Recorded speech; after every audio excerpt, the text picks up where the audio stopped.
নমস্কার প্রিয় বন্ধুরা, স্টার্ট নাও চ্যানেলে আপনাদের সবাইকে স্বাগত একটা নতুন জীবন পরিবর্তন করার অডিও নিয়ে। আপনাদের অসংখ্য ধন্যবাদ আমাকে এইভাবে সাপোর্ট করার জন্য। চলুন সময় না নষ্ট করে আমরা শুরু করি। আজকের বিষয় হলো পাওয়ার অফ পেশেন্স, ধৈর্যের শক্তি। অনেকদিন আগে এক গ্রামে একজন দরিদ্র কৃষক বাস করতেন। তার নাম সঞ্জয়। সঞ্জয় ছিলেন খুব পরিশ্রমী এবং ধৈর্যশীল।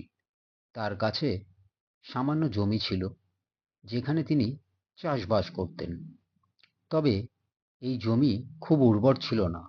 তবুও সঞ্জয় আশা ছাড়েননি। একদিন সঞ্জয় তার জমিতে একটি বাঁশ গাছের চারা রোপণ করলেন।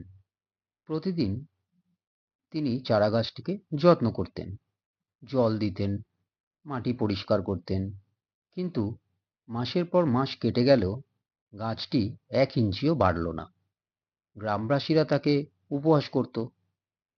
তারা বলতো, তোমার কাজ বৃথা, এ গাছ কোনোদিন বড় হবে না। সঞ্জয় সবার কথা শুনতেন, কিন্তু তিনি তার বিশ্বাসে অটল থাকতেন। তিনি প্রতিদিন গাছটির যত্ন নেওয়া চালিয়ে গেলেন। এভাবে 5 বছর কেটে গেল। অবশেষে ষষ্ঠ বছরে একটা অলৌকিক ঘটনা ঘটল।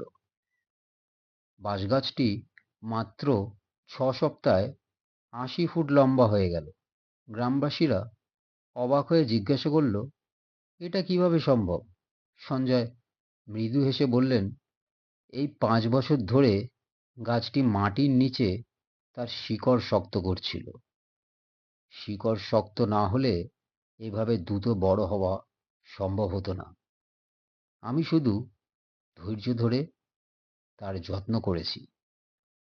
এই গল্পের শিক্ষা বলে দিল, ধৈর্য এবং পরিশ্রমের ফল সময় মতো আসে। অনেক সময় আমরা তাৎক্ষণিক ফলাফল দেখতে না পারলেও তারপর আমরা আশা হারিয়ে ফেলি। কিন্তু প্রকৃত সফলতা পেতে হলে ধৈর্য ধরে চেষ্টা চালিয়ে যেতে হয়। সঞ্জয়ের মতো আমাদের জীবনেও প্রতিটি ক্ষেত্রে ধৈর্যের প্রয়োজন। সঠিক সময় এলে আমরা নিশ্চিতভাবে আমাদের প্রচেষ্টার ফল পাব। কারণ ধৈর্যই সফলতার চাবিকাঠি। নমস্কার, ভালো থাকবেন, সুস্থ থাকবেন।